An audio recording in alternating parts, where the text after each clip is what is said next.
Hello everyone.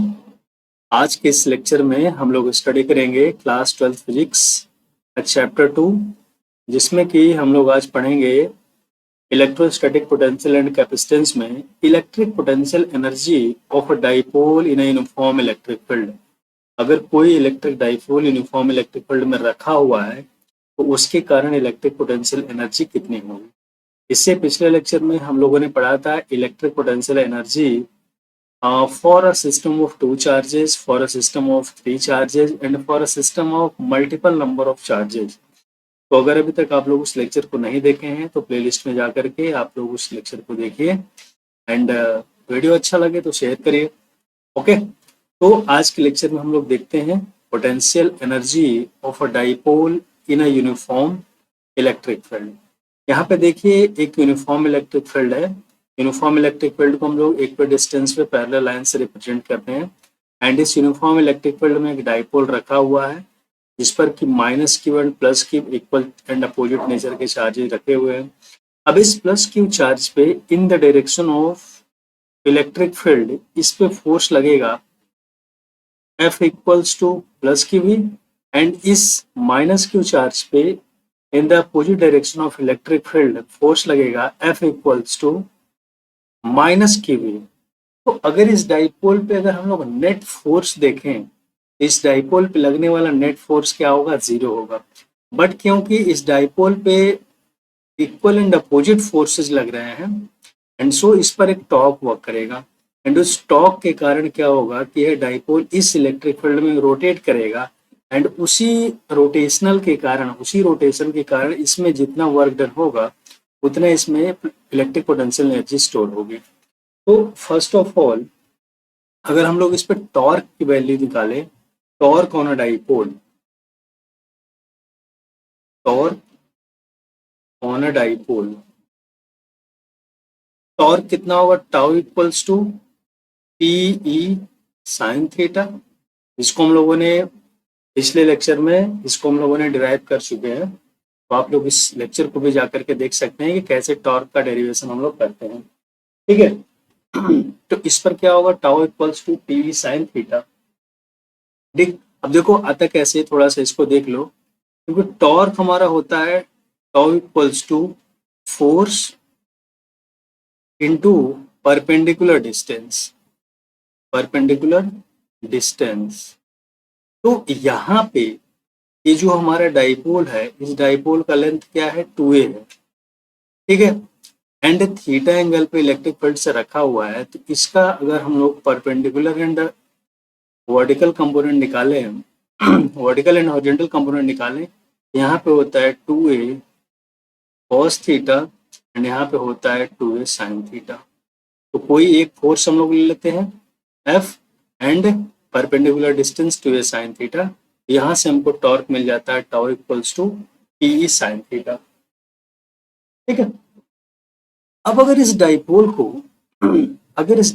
को हम लोग स्मॉल एंगल डी थीटा पे रोटेट करें तो due to small rotation of the dipole small work done होगा। ओके, तो यहाँ पे if the dipole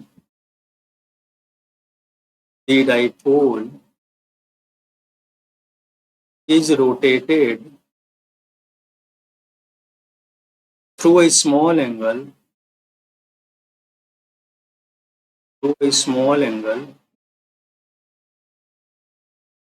d theta against the torque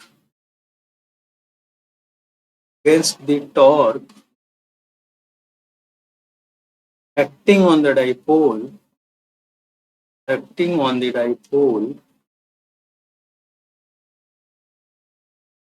then the small work done,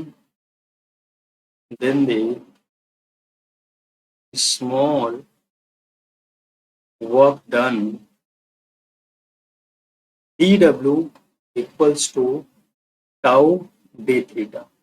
यानी कि यहाँ पे देखो टॉर्क किधर लग रहा है? इस डायरेक्शन में टॉर्क लग रहा है ऐसे, और अगर इस टॉर्क के अगेंस्ट में हम लोग स्मॉल एंगल डी थीटा इसको रोटेट करते हैं तो in the opposite direction of the torque हमें कुछ वर्क करना पड़ेगा and that small work will be D W equals to T D theta. ठीक है, स्मॉल डी थीटा डिस्प्लेसमेंट के कारण, एंगुलर डिस्प्लेसमेंट के कारण वर्क डन हो रहा है D W equals to tau into D theta. तो अगर डाइपोल को हम लोग थीटा 1 डिग्री से थीटा 2 डिग्री तक रोटेट करें तब कितना वर्क डन होगा? If the dipole is rotated from theta 1 to theta 2, अगर थीटा 1 से थीटा 2 डिग्री तक इसको रोटेट किया जाएगा, इन दैट केस इसमें वर्क डन कितना हो जाएगा? उस केस में वर्क डन हो जाएगा W equals to integration of D W and that is equal to integration of tau D theta from theta 1 to theta 2। यानी कि जो टाउ डी थीटा है ये स्मॉल वर्क डन है due to small angular displacement D theta, इसी को हम लोग थीटा 1 से थीटा 2 तक इंटीग्रेट कर देंगे तो टोटल वर्क डन हमको थीटा 1 से थीटा 2 तक मिल जाएगा। अब टाउ का वैल्यू हमको क्या है? Tau equals to P sine theta, यहाँ से हम लोग इसको पुट कर सकते हैं integration of P E sine theta D theta from theta 1 to theta 2। Okay, चलो ठीक है। तो यहाँ से हम लोग क्या देख रहे हैं? W equals to integration of P E sine theta D theta from theta 1 to theta 2। ठीक है, तो यहाँ पे क्या है? P तो कांस्टेंट है, P को हम लोग बाहर निकाल लेंगे तो P integration of sine theta D theta from theta 1 to theta 2। तो साइन थीटा के इंटीग्रेशन हम लोग करेंगे तो माइनस कॉस थीटा मिलेगा, तो यहाँ पे हो जाएगा PE minus cos theta and यहाँ पे lower limit theta 1 and upper limit theta 2। यहाँ पे हम लोग क्या करते हैं? यहाँ पे पीई, यहाँ पे हम लोग क्या करेंगे? एक बार अपर लिमिट पुट करेंगे माइनस लोअर लिमिट, तो माइनस कॉस थीटा 2 माइनस क्या हो जाएगा? Cos theta 1 minus cos theta 1। सो यहाँ से माइनस माइनस प्लस हो जाएगा, तो इसको हम लोग लिख सकते हैं पीई, और माइनस माइनस प्लस हो जाएगा तो कॉस थीटा 1 को पहले लिख सकते हैं cos theta 1 minus cos theta 2। यानी कि डाइपोल को थीटा 1 से थीटा 2 डिग्री तक रोटेट करने पे वर्क डन जो होगा that will be W equals to PE cos theta 1 minus cos theta 2। ठीक है, और यही वर्क डन क्या होगा इस पूरे सिस्टम में थीटा 1 से थीटा 2 डिग्री तक रोटेट करने में पोटेंशियल एनर्जी के फॉर्म में स्टोर हो जाएगा। It means W equals to U and that is equal to PE cos theta 1 minus cos। ठीक है, so this is the potential energy stored in the dipole, U equals to PE cos theta 1 minus cos theta 2। अब देखो यहाँ पे different condition हो सकते हैं कि अगर इनिशियल कंडीशन में हम लोग मान लें कि theta 1 equals to 90 degree and theta 2 equals to theta degree, यानी कि इनिशियल कंडीशन में क्या था कि जो डाइपोल है इलेक्ट्रिक फील्ड के परपेंडिकुलर है, यानी कि इलेक्ट्रिक फील्ड इस तरीके से, तो डाइपोल क्या है? इस तरीके से रखा हुआ है, यहाँ पे प्लस क्यू माइनस क्यू, ये क्या हो जाएगा? एंगल 90 डिग्री हो जाएगा। तो वही इनिशियल कंडीशन मैंने ले लिया कि अगर theta 1 equals to 90 degree and theta 2 equals to 0 degree, sorry theta 2 equals to theta degree, in that case u कितना हो जाएगा? u equals to PE cos 90 degree minus cos theta. So cos 90 का value क्या होगा? 0 होगा। तो यहाँ से क्या हमको मिल जाएगा? PE into minus cos theta. So यहाँ पे हो जाएगा u equals to minus PE cos theta. यानी कि अगर हमको क्वेश्चन दे दे कि कोई डाइपोल इलेक्ट्रिक फील्ड में इलेक्ट्रिक फील्ड के डायरेक्शन से इस तरीके से इलेक्ट्रिक फील्ड है एंड इलेक्ट्रिक फील्ड का डायरेक्शन ए है एंड यहाँ से थीटा एंगल पे कोई डाइपोल रखा हुआ है, तो उसमें कितनी पोटेंशियल एनर्जी स्टोर होगी, तो in that case U equals to minus P cos theta. ठीक है, एंड अगर डाइपोल को थीटा 1 से थीटा 2 डिग्री तक रोटेट किया जा रहा है, in that case potential energy U equals to P cos theta 1 minus cos theta 2। ठीक है, अच्छा पोटेंशियल एनर्जी को अगर हम लोग वेक्टर फॉर्म में लिखें, क्योंकि P is a vector quantity, dipole moment is a vector quantity जिसका डायरेक्शन माइनस चार्ज से प्लस चार्ज की तरफ होता है, and electric field is also a vector quantity. तो अगर इसको हम लोग वेक्टर फॉर्म में लिखें, तो वेक्टर फॉर्म में हम लोग इसको लिखेंगे U equals to minus P dot. ठीक है, इस तरीके से हम लोग वेक्टर फॉर्म में इसको लिखेंगे।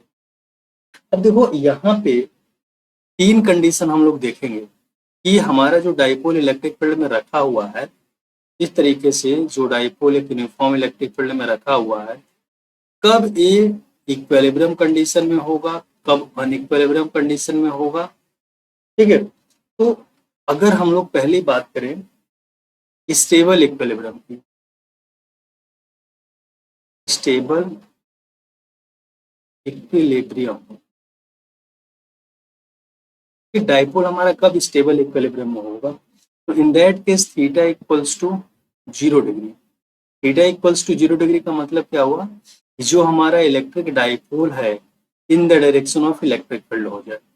इन दैट केस U कितना हो जाएगा, U equals to minus P E cos 0 degree, cos 0 का value 1, in that case U equals to minus P ई।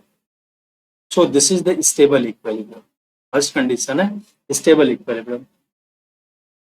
दूसरा हम लोग इसमें देखेंगे जीरो एनर्जी की कंडीशन क्या होगी, zero energy, zero energy theta equals to अगर 90 डिग्री कर दिया जाए, तो यहाँ से U कितना हो जाएगा, minus P E cos 90, cos 90 का वैल्यू 0, तो होल अमाउंटेड 0। यानी कि अगर डाइपोल इलेक्ट्रिक फील्ड से परपेंडिकुलर रखा हुआ है, इन दैट केस उसमें एनर्जी स्टोर्ड 0 होगा। ठीक है, तीसरा है अनस्टेबल, तीसरा है unstable equilibrium, stable equilibrium. Unstable equilibrium condition में क्या होगा, थीटा इक्वल्स टू 180, इस कंडीशन में U कितना हो जाएगा, माइनस पी कॉस 180, कॉस 180 का वैल्यू -1, तो माइनस माइनस प्लस जाएगा, यहाँ हो जाएगा plus P, U equals to plus P. तो जिस कंडीशन में डाइपोल के पास पॉजिटिव एनर्जी होगी, इन that case that is in the unstable equilibrium, and जब जीरो एनर्जी होगी तो जीरो एनर्जी केस होगी, एंड जब उसके पास नेगेटिव एनर्जी होगी, इन that case it is in the stable equilibrium. ठीक है, तो इस तरीके से ये बहुत ही इंपॉर्टेंट तीनों पॉइंट है कि कब हमारा डाइपोल स्टेबल इक्विलिब्रियम में रहेगा, कब जीरो एनर्जी केस में रहेगा, और कब अनस्टेबल इक्विलिब्रियम के केस में रहेगा। ठीक है, तो आई होप ये सारी चीजें आप लोगों को समझ में आई होगी। फिर भी अगर कोई डाउट होता है तो आप कमेंट सेक्शन में कमेंट करके पूछ सकते हैं। फिर मिलेंगे एक नए वीडियो में एक नए टॉपिक के साथ, तब तक के लिए ओके, थैंक यू।